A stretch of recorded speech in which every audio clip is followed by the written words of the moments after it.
만큼 배우고 세상살이도 알 만큼 알고 있다고 자부하며 살았는데 그런 제가 믿었던 사람에게 뒤통수를 맞고 나니 후유증이 꽤 오래 가더군요. 모쪼록 다른 분들에겐 저 같은 일이 생기지 않길 바라는 마음에 이렇게 긴 사연을 보냅니다. 그 천하의 몹쓸 여자, 그러니까 제 예비 아내였던 사람은 무척 귀여운 외모를 가지고 있었습니다. 지인을 따라간 술자리에서 지인의 친구라며 그 여자를 소개받았을 때 저는 정말 첫눈에 반하고 말았죠. 첫인사를 할 때 얼마나 떨리던지 글쎄 말까지 더듬은 게 아니겠어요? 안녕하세요. 저는 영우 친구 남민석이라고 합니다. 되게 귀여우시다. 전 김선아라고 해요. 반가워요, 민석 씨. 마냥 귀엽고 순수해 보이던 예비 아내는 외모와는 달리 초등학교 교사라는 직업답게 조곤조곤하고 차분한 말투로 이야기를 하더군요. 저는 그런 그 여자에게 또 한 번 반했죠.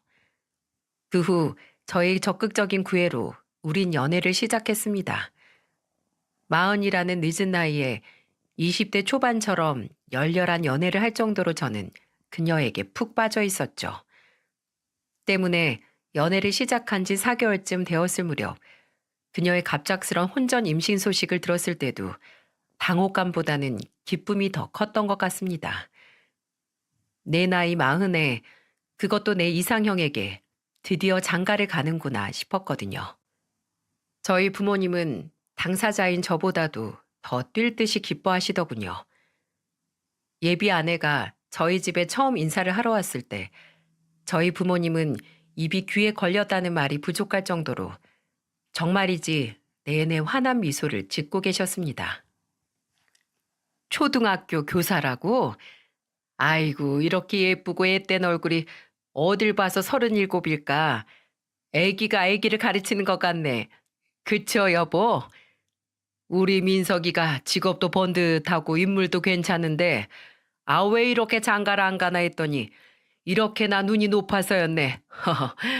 이렇게 차만 남의 집 귀한 딸 홀몸이 아닌 몸으로 우리 집에 시집 오게 해서 미안하고 참 고마워요. 우리가 정말 잘해줄게. 엄마 아빠는 딸인 나한텐 생전 그렇게 살갑게 안 해주면서 며느리 생긴다니까 입이 귀에 걸리셨네. 아주 걸리셨어. 새언니, 새언니라고 불러도 되죠? 우리 앞으로 친하게 지내요. 이렇게 예쁜 사람이 우리 새언니 될 사람이라고 친구들한테 자랑해야지. 저희 부모님과 제 여동생은 예비 아내를 둘러싸고 아주 하하호호 난리가 났더군요. 아들인 저는 본체도 안 하고요. 그 정도로 저희 집에선 그 여자를 매우 마음에 들어 했습니다. 게다가 오랫동안 결혼하지 않아 걱정이던 아들이 결혼과 동시에 손주까지 안겨주게 되었으니 집안은 거의 축제 분위기였죠. 예비 처가댁에 인사를 갔던 날도 분위기가 화기애애하긴 마찬가지였습니다. 사실 처음 인사를 드리던 날 무척이나 긴장했었거든요. 제가 아무리 잘나봤자 예비 처가댁에 저는 그저 직업만 좀 좋았을 뿐 본인들의 딸을 혼전 임신시킨 천하의 나쁜 놈일 테니까요. 하지만 제 걱정은 기우였습니다. 예비 장모님과 예비 처제는 처음 본 저를 무슨 백년 손님 대하듯 반겨주셨고 예비 장인어른 또한 말씀은 많이 없으셨지만 제게 이렇다 할 타박을 하진 않으셨거든요. 그래, 직업이 노무사라고? 네, 지금은 노무법인에 들어가 일하고 있습니다. 그리고 조만간 제 사무실을 차려 나올 생각입니다, 아버님. 남들보다 벌이가 부족하진 않으니까 선아와 아기를 부족함 없이 돌볼 수 있습니다. 그 점은 걱정하지 않으셔도 됩니다. 노무사 되기가 그렇게 어렵다고 하던데 성실히 살았던 모양이구먼. 그래, 그만하면 됐어. 사람은 인품이 먼저일세. 그러면 자연히 가족이 따르고 사람이 따르게 되어 있어. 반갑네, 민석군. 당시 고등학교 교감 선생님이셨던 예비 장인어른께선 굉장히 점잖고 근엄한 분이셨습니다. 제가 생각한 전형적인 교육자 어른이셨죠. 엄격한 아버님과 밝고 쾌활한 어머님과 여동생, 그 사이에서 자란 조숙하고 참한 예비 아내. 저는 정말 예비 아내와 예비 처가가 마음에 쏙 들었습니다. 이런 집안의 사위가 된다고 생각하니 나 남민석 정말 장가 한번 잘 가는구나 싶은 마음이 들었죠. 이후 임신한 예비 아내의 배가 많이 불러오기 전에 결혼식을 올리려 일정은 굉장히 빠르게 진행되었습니다. 일이 바쁜 와중에 결혼식장 계약하랴, 드레스샵이니 메이크업샵이니 예비 아내와 함께 고르랴, 웨딩 촬영 진행하랴, 정말 시간이 어떻게 가는지도 모르겠더군요. 그리고 드디어 뒤늦은 상견례 날이었습니다. 예비 아내와 제 일이 바쁘다는 핑계로 제일 먼저 진행되어야 했던 양가 부모님의 만남이 많이 늦어졌었죠. 그래도 거의 모든 일정의 막바지쯤이라 상견례만 끝나면 한숨 돌릴 수 있을 것 같아 저는 비교적 홀가분한 마음이었어요. 안녕하세요. 선아 아버지 되는 사람입니다. 안녕하십니까 예비사돈. 아니 결혼식도 코앞인데 그냥 사돈 어른이라고 불러도 되겠지요? 저는 민석이 애비입니다. 이렇게 참하고 예쁜 귀한 따님을 며느리로 맡게 해주셔서 참으로 감사드립니다. 감사는요, 민석군이 아까운 결혼이지요. 아이고 무슨 그런 말씀을. 우리 가족은 맨날 우리 민석이한테 도둑놈이라고 말한다니까요. 어쩜 이렇게 자식을 어여쁘게 키우셨는지 얼마나 뵙고 싶었는지 모릅니다. 사돈 어른. 아버님들끼리 서로 인사를 나누자 어머님들께서도 아주 반갑게 악수를 하셨어요. 양가 여동생들 또한 머쓱한 표정으로 고개를 숙이며 서로 어색한 인사를 했죠. 식사 자리가 한창 화기애애한 가운데 딱 하나 마음에 걸리는 것이 있었습니다. 바로 예비 장인어른의 모습이었어요. 처음 뵀을 때 과묵한 성격이신 것 같다고 생각은 했지만 그래도 저 정도는 아니셨던 것 같은데 굉장히 주도적으로 웃으며 말씀을 이어가시는 예비 장모님과는 달리 예비 장인어른은 처음 인사 이후 이렇다 할 말씀 없이 계속 술만 들이키고 계셨습니다. 옆에서 예비 장모님이 팔꿈치로 쿡쿡 찌르며 눈치를 주시는데도 인상만 찌푸리실 뿐 아랑곳하지 않으셨고요. 사돈 어른께선 교감 선생님이라고 들었는데 민석이에게 들은 대로 참으로 과묵하고 점잖으십니다 그려. 아유, 이가 원래 이 정도로 말수가 적진 않은데 다 늦은 나이에 처음 사위를 맡게 되는 자리라 그런지 긴장을 많이 했나 봐요. 집에서 나오기 전부터 통 말이 없더라고요. 이해 좀 부탁드려요. 아유, 이렇게 부끄러움 많은 양반이 학생들 앞에서 훈안 어떻게 하는지 정말 걱정이라니까요. 아유, 과묵하면 좋은 거지요, 안사둔. 우리 민석이 아빠는 나이가 들더니 많던 말이 또 어찌나 더 많아지던지 쉬는 날이면 하루 종일 제 뒤를 졸졸 따라다니면서 잔소리를 얼마나 하는지 몰라요. 예비 장모님과 저희 부모님은 분위기를 수습하려 애써 너스레를 떠셨지만 계속해서 묵묵부답인 예비 장인어른의 모습에 어느샌가 다들 눈치를 보며 불편해하기 시작했고 그렇게 어색함 속에 상견례 자리는 마무리되었습니다. 그리고 집으로 돌아온 저희 가족들은 그런 예비 처가댁의 태도에 걱정을 하셨죠. 장인 되실 분이 네가 순서 없이 선아를 임신부터 시키고 하는 결혼이라 탐탁지 않으신 것 아니냐? 남자끼리 서로 대화를 해보려고 해도 도통 입을 여셔야 말이지. 아유, 그러게요. 우리 민석이가 마음에 안 드시는 걸까요? 민석아, 너 처음 인사드리러 갈 때도 사돈 어른이 저러셨니? 아니요. 그때도 말씀이 많이 없으시긴 했는데 그래도 이것저것 물어보긴 하셨어요. 결혼식이 얼마 안 남아서 심란해서 그러신 거겠죠 뭐. 아빠, 엄마 너무 걱정 마세요. 나 같아도 마음에 안 들겠다. 새언니처럼 참한 딸을 우리 오빠처럼 소도둑 같은 남자한테 보낸다고 생각해봐. 이놈의 기집애. 너 조용히 안 할래? 너희 엄마 더 속 시끄럽게. 그런 말 할 거면 방으로 들어가. 여동생은 혀를 날름거리며 제 방으로 들어갔습니다. 그 뒤로도 부모님은 아무 말 없이 한동안 한숨만 내쉬셨죠. 부모님께 걱정하지 마시라고 말씀을 드렸지만 저 역시 심란하긴 마찬가지였습니다. 처음 인사드릴 때와는 달리 인사를 제외하곤 한마디 말도 없이 그것도 속이 시끄러운 사람처럼 술만 연신 드시던 예비 장인 어른의 모습이 자꾸만 눈앞에 아른거렸어요. 정말 제 부모님의 말씀대로 제가 마음에 안 드시는 건가 싶어 속상했습니다. 역시 만난 지 4개월 만에 선아가 혼전 임신을 한 일이 결혼의 첫 단추를 잘못 끼운 일인가 싶어 후회도 되었지만 어쩌겠습니까? 이미 선아의 배는 거진 6개월이 되어 많이 불러 있었고 결혼식은 한 달도 채 남지 않았었는데요. 저는 앞으로 내가 더 잘해서 어떻게든 점수를 더 따야겠다는 다짐을 수차례 하며 애써 속상한 마음을 내리눌렀습니다. 그리고 대망의 결혼식이 불과 5일이 남았던 날 저녁이었어요. 유독 일이 많아 피곤했던 날이라 일찍 자려고 씻고 막 누웠을 때였죠. 갑자기 전화가 울리길래 핸드폰 액정을 보니 글쎄 상상도 못한 사람의 이름이 뜨는 게 아니겠어요? 저에게 전화를 건 사람은 바로 당시 제가 누구보다 잘 보이고 싶었던 예비 장인어른이었습니다. 네, 아버님, 민석입니다. 그래, 자네. 혹시 나랑 지금 술 한잔 같이 할 수 있는가? 아, 예, 그럼요. 당연히 됩니다, 아버님. 어디세요? 제가 지금 당장 달려가겠습니다. 여기가 어디냐면 말이지. 그래. 종로 피막골 알지? 그쪽으로 오게. 나 먼저 한잔 하고 있을 테니까 서두르지 말고 천천히 오게나. 예, 장인어른, 지금 바로 나가겠습니다.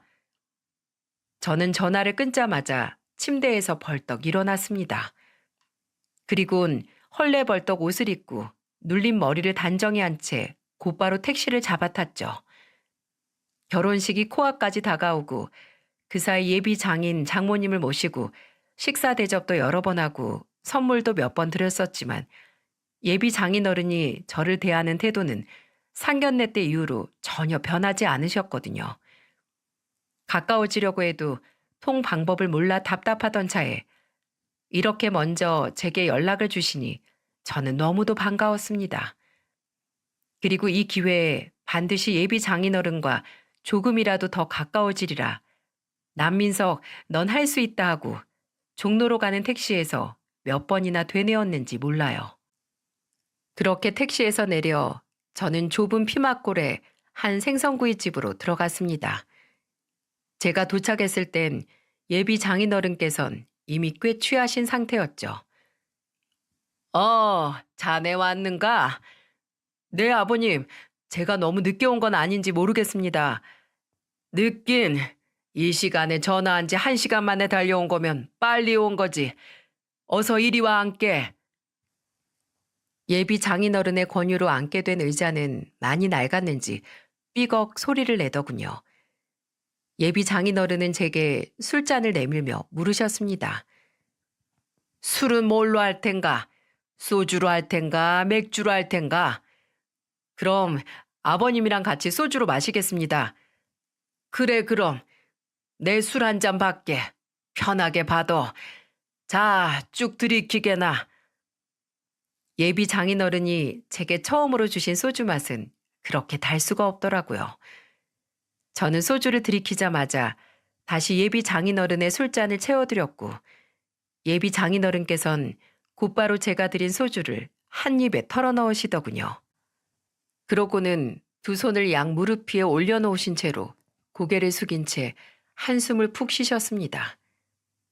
기쁜 마음으로 달려왔던 저는 영문도 모르고 나 때문에 한숨을 쉬시나 싶어 좌불안석으로 앉아 있었죠. 그리고 얼마 지나지 않아 예비 장인어른께서 마침내 입술을 떼셨습니다. 민석이 자네, 내가 자네에게 지금부터 해줄 말이 있네.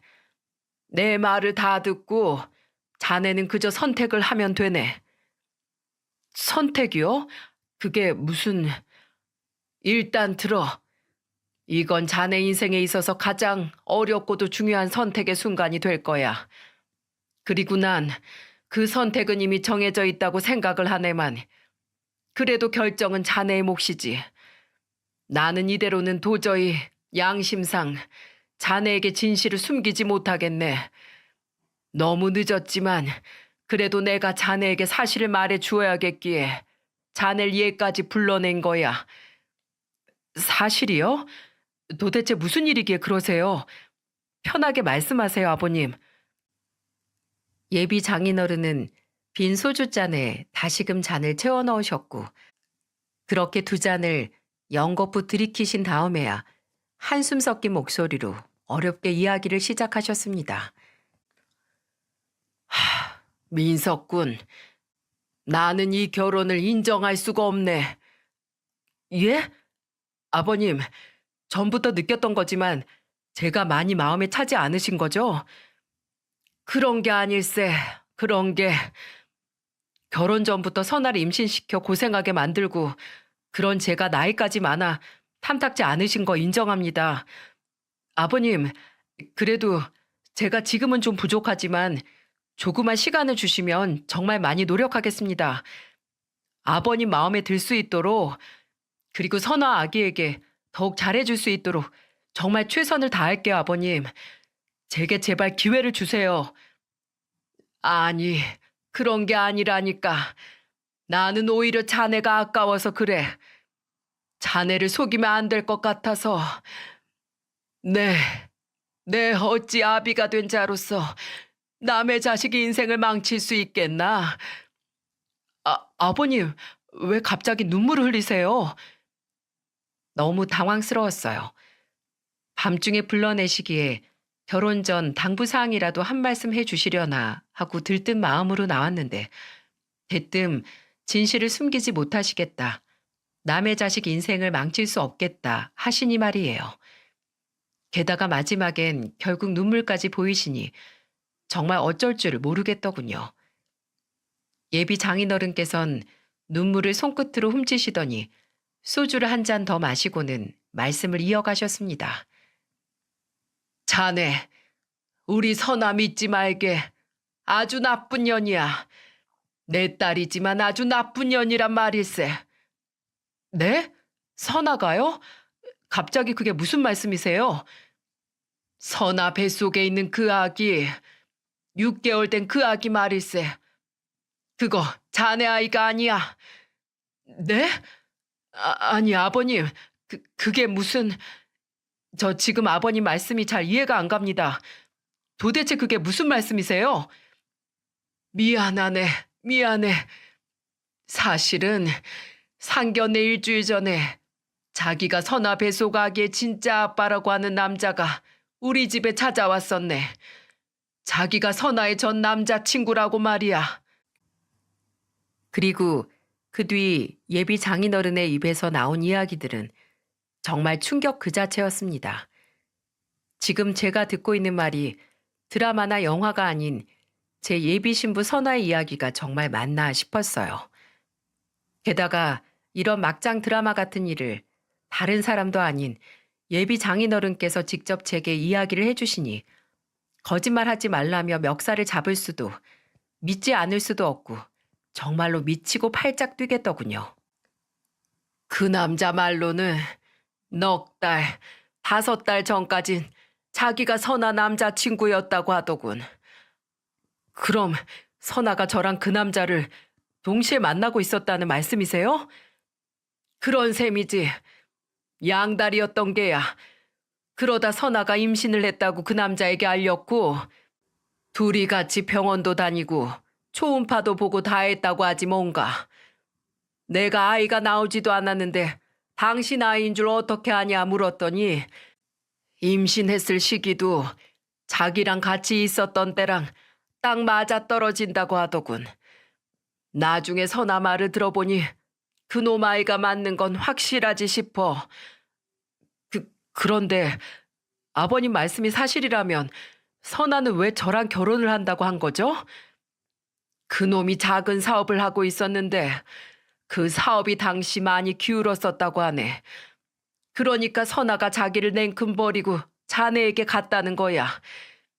그때 처음 알았다고 하네. 선아가 자네와 자기를 둘 다 만나고 있었다는 걸 말이야. 에휴, 미안해서 내가 쥐구멍이라도 숨고 싶네. 제가 지금 무슨 말을 듣고 있는 건지 너무도 혼란스러운 차에 단 하나 제 뇌리에 박힌 말은 선아의 뱃속 아이가 제 아이가 아니라는 것이었어요. 며느리와 손주가 생겼다는 말에 그토록 기뻐하셨던 저희 부모님과 세상 가장 행복한 남자라고 생각했던 제 자신이 떠오르더군요. 제 정신과 가슴은 와르르 무너지고 있었지만 장인어른은 말씀을 멈추시지 않았습니다. 그 남자는 자기가 잘못한 것도 없으면서 나랑 집사람 앞에서 무릎을 꿇고 비는 거야. 제발 자기를 사위로 받아달라고. 자기는 꼭 그 아이의 아빠로 살고 싶다고. 선아가 아무리 밉다고 한들 선아 뱃속의 아이를 포기하지 못하는 것 같았어. 이게 무슨 일인지 이러지도 저러지도 못하는 상황에 마침 선아가 퇴근을 하고 집에 들어왔지 뭔가. 선아 그년이 그 남자를 보고 경악을 하더니 여기가 어디라고 찾아오냐며 그 남자를 때리고 발로 차고 난리도 아니었다네.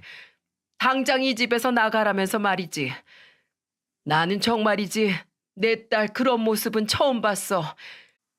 지금 내 눈앞에 아이가 정말 내 딸 선아가 맞나 싶었단 말일세. 그렇게 그 남자를 내쫓고 나서 씩씩거리던 선아가 나랑 집사람 그리고 제 동생에게 아주 신신당부를 했네. 뱃속의 아이가 민석군 자네 아이가 아닌 건 다들 무덤까지 안고 가야 하는 비밀이어야 한다고 말이야. 그 말을 들으니 내 마지막 희망이 사라지는 것 같았네. 혹시 민석군 자네 아이가 맞을 수도 있다는 일말의 희망 말일세. 선아는 처음부터 다 알고도 그 남자보다 자네의 미래가 더 밝다는 이유로 자네를 속이고 결혼을 진행한 거야. 그러니 그 사실을 다 알고 나서 상견례 자리에 나갔는데 내가 자네 부모님께 무슨 말을 할 수 있었겠나. 죄송하고 비통한 마음에 연신술을 들이키는 것 말고는 내가 할 수 있는 게 없었지. 내 딸들이나 내 아내는 정말 무서운 여자들이야. 눈 하나 깜짝하지 않고 거짓말을 술술 내뱉는 것들이라고. 예비 장인어른의 말이 잠시 멈추었지만 저는 무슨 말을 해야 할지 도저히 모르겠더군요.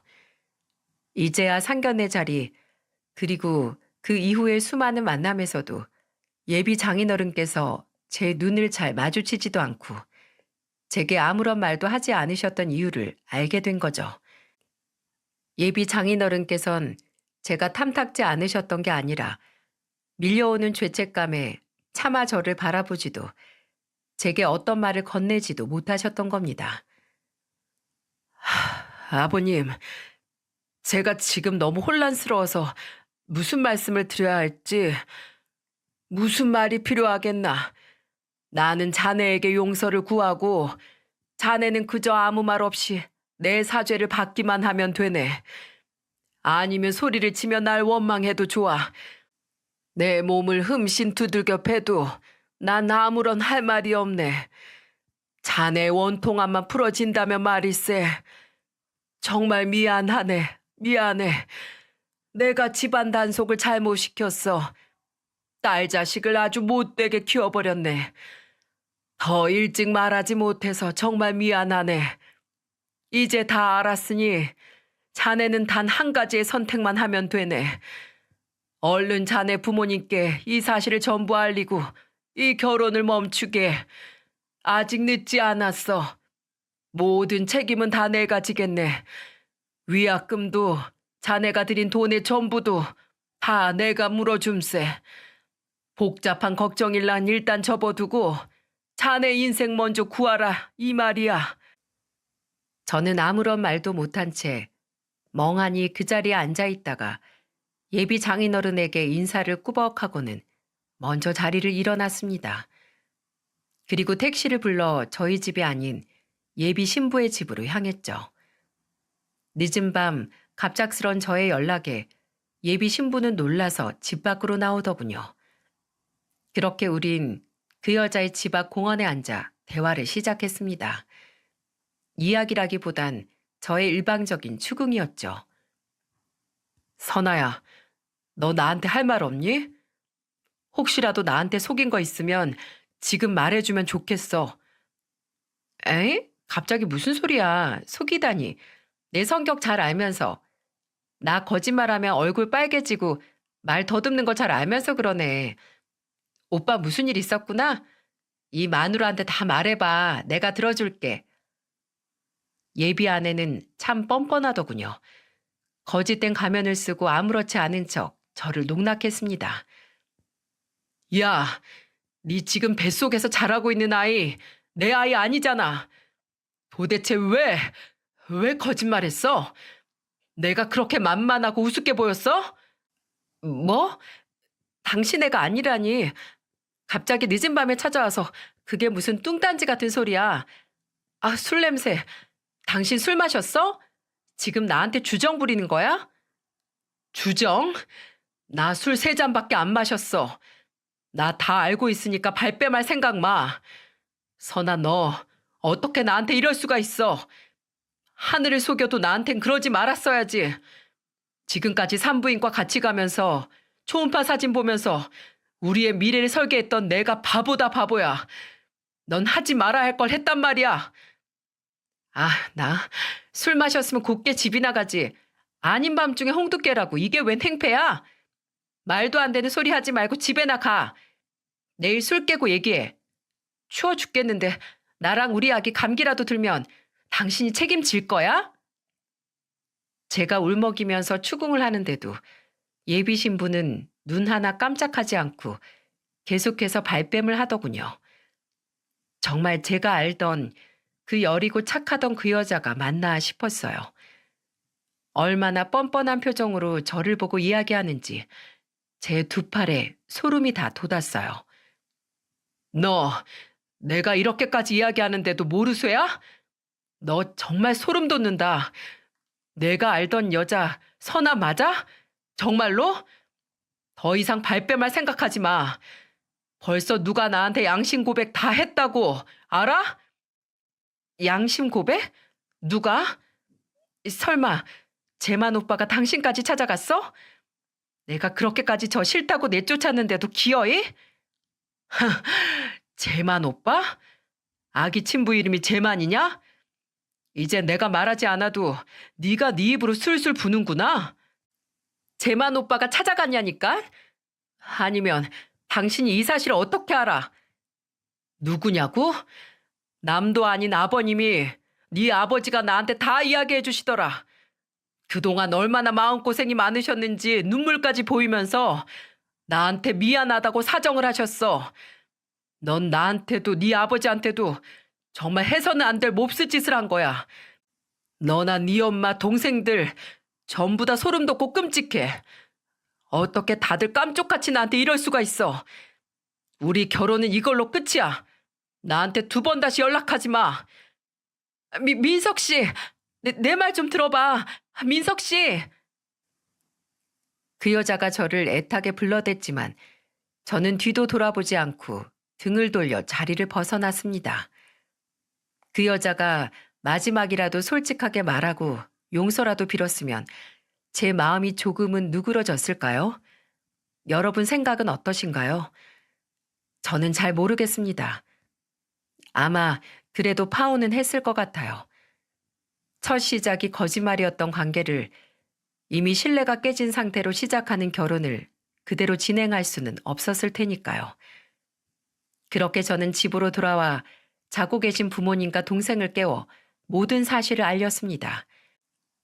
이미 청첩장도 다 돌리고 결혼식 당일만 즐겁게 기다리고 계시던 부모님, 특히 어머니께선 뒷목을 잡고 드러누우셨죠. 아니 민석이 아빠, 제가 지금 뭐라는 거예요? 아이고, 아이고, 이게 무슨 마른 하늘의 날벼락인지 모르겠다. 아이고, 조상님. 그만해요. 민석이 얘가 지금 제일 속이 말이 아니겠지. 조상님 찾을 거 없어요. 조상님이 도우셔서 그나마 결혼 전에 다 알게 된 거야. 결혼하고 나서 그 집안이 그렇게 상종 못할 집안인 걸 알았어 봐. 더 큰일이라고. 민석이 너 더 말할 것도 없다. 그대로 파혼해. 행여나 네가 선하게를 용서하고 데리고 산다고 해도 나는 반대다. 절대 우리 집에 그런 파렴치한 여자애는 못 들여. 너도 그렇게 알고 있어라. 알았어? 저도 그럴 생각 없어요. 파혼에 대한 모든 비용은 아버님께서 책임지겠다고 하셨으니 돈 관련한 문제는 걱정 안 하셔도 될 것 같아요. 돈을 전부 책임져? 정신적 피해 보상으로 2배는 뜯어내도 모자랄 판에 무슨 그런 당연한 얘기를 해. 집안 단속 잘못했으면 그 양반이 책임을 져야지. 뒤늦게나마 말해준 건 고맙다만 그래도 상견례 이후 여태껏 그 양반도 너를 우릴 속인 거 아니냐. 교육자 집안이라고 아주 점잖고 교양 있는 집안이라고 생각해서 그리 대우해 줬건만 교양은 무슨. 아주 쌍놈의 집안도 그런 쌍놈의 집안이 없어. 아버지는 말 그대로 극대노를 하셨어요. 예비 며느리를 그토록 예뻐하고 아꼈던 만큼 배신감은 이루 말할 수 없이 크신 듯 했습니다. 당장 고소를 하겠다고 난리를 치시는 걸 겨우 말렸네요. 그렇게까지 긴 시간 동안 그 집안과 엮이고 싶지 않았거든요. 저 또한 제 모든 걸 그 여자에게 다 퍼줄 만큼 헌신했던 터라 배신감이 크기도 했지만 어찌됐든 갑작스럽게 맞이하게 된 이별이라 마음이 많이 힘들었거든요. 그렇게 예비 장인 어른이었던 분과 저희 부모님의 주도로 파혼은 아주 빠르고 조용히 이루어졌습니다. 부모님께선 청첩장을 돌린 친척분들과 주변 지인들에게 전화를 돌리느라 아주 진땀을 빼셨죠. 그리고 예식장 위약금과 친척분들을 위해 준비했던 대절버스 위약금, 그리고 메이크업샵과 드레스샵에 관한 위약금 등 모든 금액은 그 여자의 아버님께서 배상해 주셨습니다. 그분이 무슨 죄가 있으셨을까요? 딸 가진 죄? 딸 교육을 잘못 시킨 죄? 예비 장인은 제 손을 꼭 잡아주시면서 미안하다고, 잘못했다고, 어딜 가서든 잘 살라고 이렇게 남을 배려하고 존중하는 분 곁에 저런 딸이 있다니. 전 괜찮다고, 아버님은 아무 잘못 없으시다고 몇 번을 말씀드린 후에야 아버님의 마지막 모습을 보고 헤어질 수 있었습니다. 하지만 그런 와중에도 자기 혼자 이 결혼을 포기하지 못했던 사람이 있었습니다. 그게 누구일까요? 바로 이 모든 사달을 냈던 장본인, 제 예비 신부였던 그 여자였습니다. 그 여자는 하루도 거르지 않고 매일매일 저에게 전화를 걸어댔죠. 처음 전화가 걸려온 날 저는 그녀에게 냉정하게 말했습니다. 2번 다시 나한테 연락하지 말랬지? 네가 나한테 무슨 염치로 전화를 해? 민석 씨, 그러지 말고 내 말 한 번만 들어봐. 어? 무슨 말? 난 너하고 할 말 없어. 내가 아는 사실들 중 내가 잘못 알고 있는 내용이 있어? 있으면 어디 한번 말해봐. 민석 씨, 당신을 속인 일은 정말 미안해. 당신을 너무 좋아해서, 사랑해서 그랬어. 당신 놓치고 싶지 않아서. 그래서 나 양다리 걸친 거 아니야. 헤어지고 나서 나는 계속 싫다고 했는데 재만 오빠가 자긴 헤어지기 싫다고 매달려서 혹시 나한테 해코지라도 할까봐 무서워서 몇 번 더 만나주는 척한 거야. 정말이야. 나한텐 민석 씨밖에 없었어. 너 정말 끝까지 가증스럽다. 그럼 네 뱃속에 애는 뭐 하늘에서 뚝 떨어졌어? 넌 아무 짓도 안 했는데? 왜? 이젠 애도 그놈이 혼자서 만들었다고 하지 그래? 그건 민석 씨. 그래도 지금은 정말 당신뿐이야. 이거 하나만큼은 정말 믿어줘. 지금 나뿐이건 앞으로도 나뿐이건 그건 네가 알아서 하고 내 인생엔 더 이상 너는 없어. 아니, 내 과거에도 너는 없어. 내 기억 속에서 어떻게든 다 지워버릴 테니까. 이게 진짜 마지막이야. 다신 나한테 연락하지 마. 계속 연락했다간 봐. 가만 안 있을 테니까. 저는 그렇게 전화를 뚝 끊어버렸습니다. 어쩜 저렇게 마지막까지 전부 거짓말뿐인지. 게다가 결혼을 약속하기 전까지도 그 친부라는 놈을 만났다고 하니 연애 시절 저에게 했던 행동과 말들도 전부 거짓말이라는 거 아니겠어요? 정말 치가 떨리더군요. 제 마음을 모조리 짓밟힌 것 같아서요. 그 여자의 아버님이 아니었으면 진실은 영원히 모른 채 그 년놈의 아이를 제 인생 다 바쳐서 키웠을 거라고 생각하니 아찔했습니다. 사람 하나 바보 만드는 일 정말 이렇게 쉬운 거더군요. 하지만 선아는 제 말이 우스웠는지 아님 제가 그냥 화가 나서 뱉은 말이라고 생각했는지 제 경고를 무시하고 매일같이 저에게 전화를 했습니다. 문자도 수십 통을 남겼죠. 저는 걸려오는 전화와 문자 전부를 깡그리 무시했습니다. 그리고 부재중 전화가 온 목록과 문자들을 전부 캡처해 경찰에 스토킹으로 신고를 했죠. 결국 증거가 인정되어 그 여자는 벌금형을 선고받았습니다. 법이 무서웠던 걸까요? 다행히도 그 이후에는 법이 무섭다는 걸 깨달았는지 그 후론 제게 연락을 하진 않더군요. 사실 저것만으로는 제 분이 다 풀리진 않았지만 저를 대신해 뜻밖의 복수를 해주는 사람이 있었습니다. 그 사람은 그 여자 뱃속아이의 친부, 바로 제만이라는 사람이 저 대신 해주더라고요. 그 여자 집에 자존심 다 내려놓고 찾아간 자기의 마지막 애원을 매몰차게 거절하고 자신을 쫓아내기까지 한 선아 그 못된 여자에게 그 남자는 제대로 앙심을 품은 것 같았습니다. 그 남자가 글쎄 그 여자에게 어떻게 복수를 했는 줄 아시나요? 그 남자는 목에 팻말을 걸고 그 여자가 재직 중인 초등학교 정문 앞에서 1인 시위를 하기 시작했습니다. 저도 차로 그 앞을 지나게 되어 차창 너머로 한 번 본 적이 있는데 학생들 보는데 앞에서 목청껏 외치며 이런 팻말을 걸고 있더라고요. 2학년 3반 담임 김선아는 뱃속 아이의 친부를 버리고 재력 있는 남자를 속여 사기 결혼을 하려다 들켜 쫓겨난 여자입니다. 학교에서는 이러한 교사를 파직하여 교육계의 근엄함을 보여주십시오. 정말 기야말 풍경이었어요. 더 이상 잃을 게 없던 그 남자는 모든 걸 자포자기하고 오로지 김선화, 그 여자의 인생이 나락으로 떨어지는 걸 보고 싶어 한 것 같았어요. 그리고 정말 어지간히도 분하고 억울했던 것 같더라고요. 들어보니 명품백 사주고 잘 나갈 때 용돈도 많이 주고 남부럽지 않게 대우해줬는데 결과는 배신이라니. 그러니 눈이 돌 수밖에 없었던 거였죠.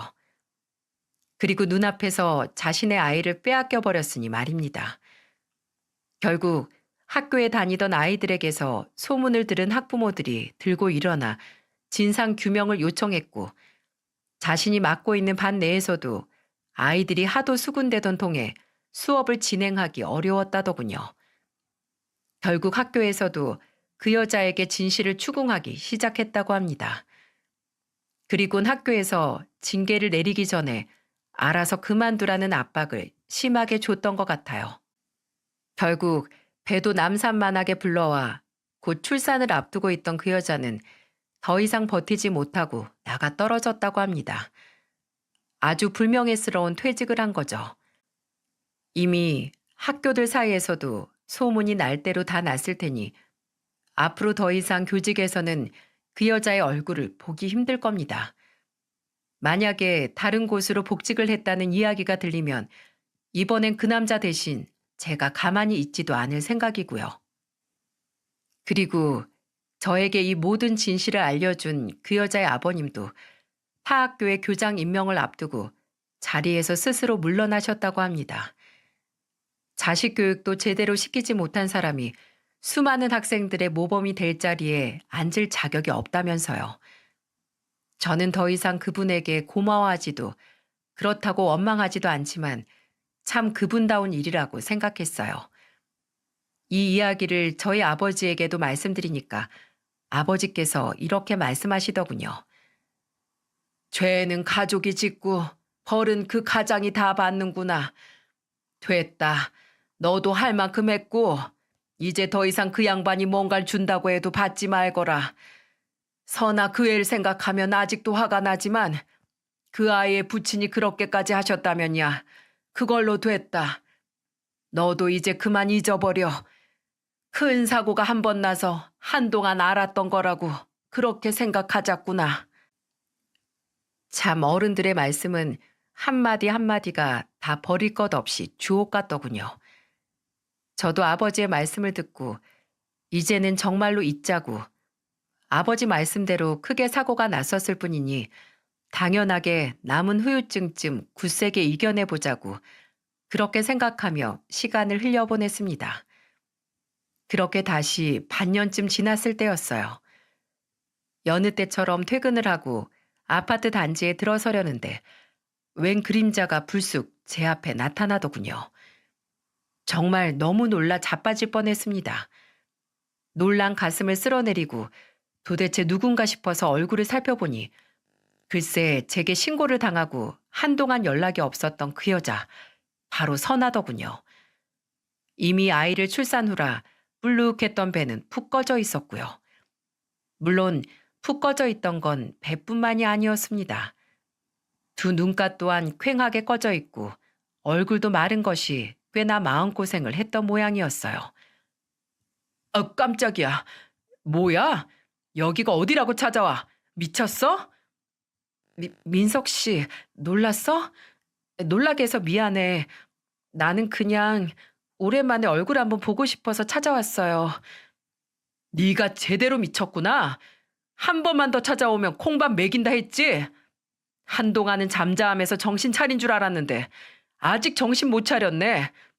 또 신고하기 전에 어서 가지 못해? 민석 씨, 아직도 화가 다 안 풀렸어? 그래도 그동안 내 생각을 조금은 했었다는 거네. 이게 뭘 잘못 먹었나?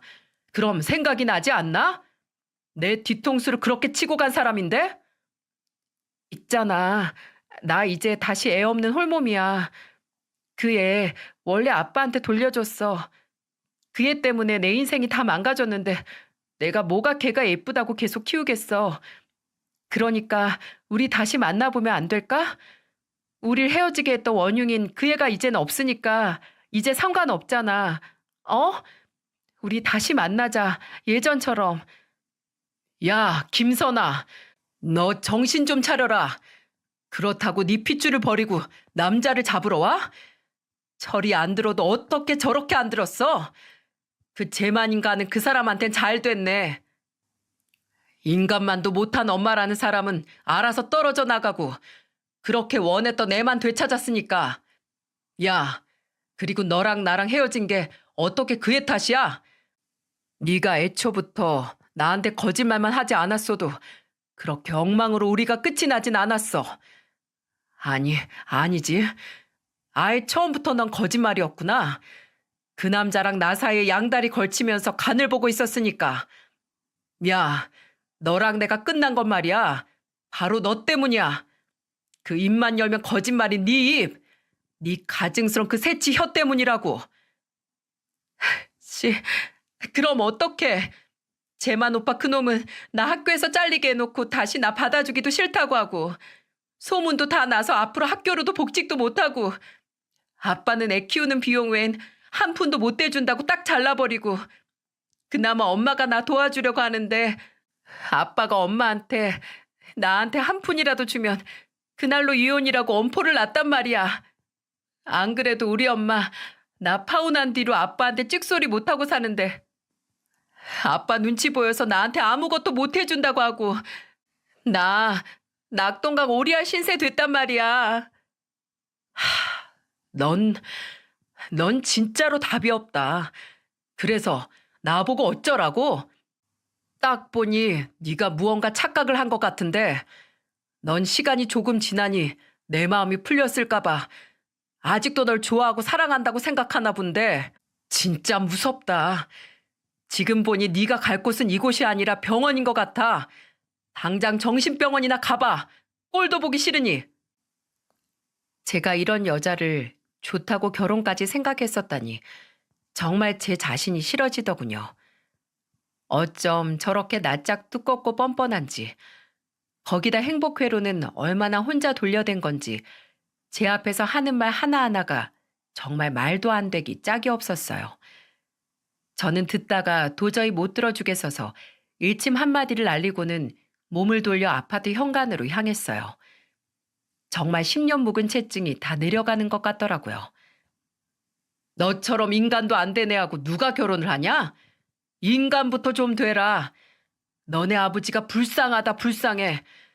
넌 음식물 쓰레기통에 있는 오물보다 더 더러운 존재야.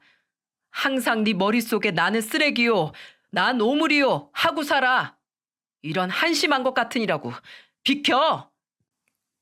정말 그런 아버지 아래에서 어쩜 저렇게 철없는 자식이 나온 건지. 아내분도 처제도 다 똑같았던 걸 보면 정말이지 너무 집안일엔 관심이 없고 교직 생활에만 몰두하셨던 건 아닐까 감히 추측해 볼 뿐입니다. 저는 행여 그 여자가 쫓아와 바짓가랑이라도 잡을까 조금 우스꽝스럽게도 헐레벌떡 뛰어 아파트 현관으로 들어왔습니다. 제 걱정대로 그 여자는 어떻게든 아파트에 들어오려 제 뒤를 쫓아왔더라고요. 다행히 아파트 현관문이 막 닫혔을 때 그 여자가 현관에 도착을 해 들어오지 못했지만은요. 비밀번호식 공동 현관이었거든요. 저는 유리문 사이로 그 여자를 한번 노려봐주고는 엘리베이터를 타고 집으로 올라갔습니다. 그리고는 다시 경찰에 전화를 걸어 저번에 접근 금지 신청을 했죠. 아마 또다시 신고된다면 그땐 검찰의 송치가 될지도 모르니 이제 정말이지 2번 다시 찾아올 생각은 하지 못할 겁니다. 그렇게 악몽 같은 시간이 지났네요. 그 이후 저는 모든 걸 빨리 잊기 위해 일에 집중을 하고 있습니다. 덕분에 요새 한창 정신이 없어 그때의 일은 조금씩 머릿속에서 희미해지고 있네요.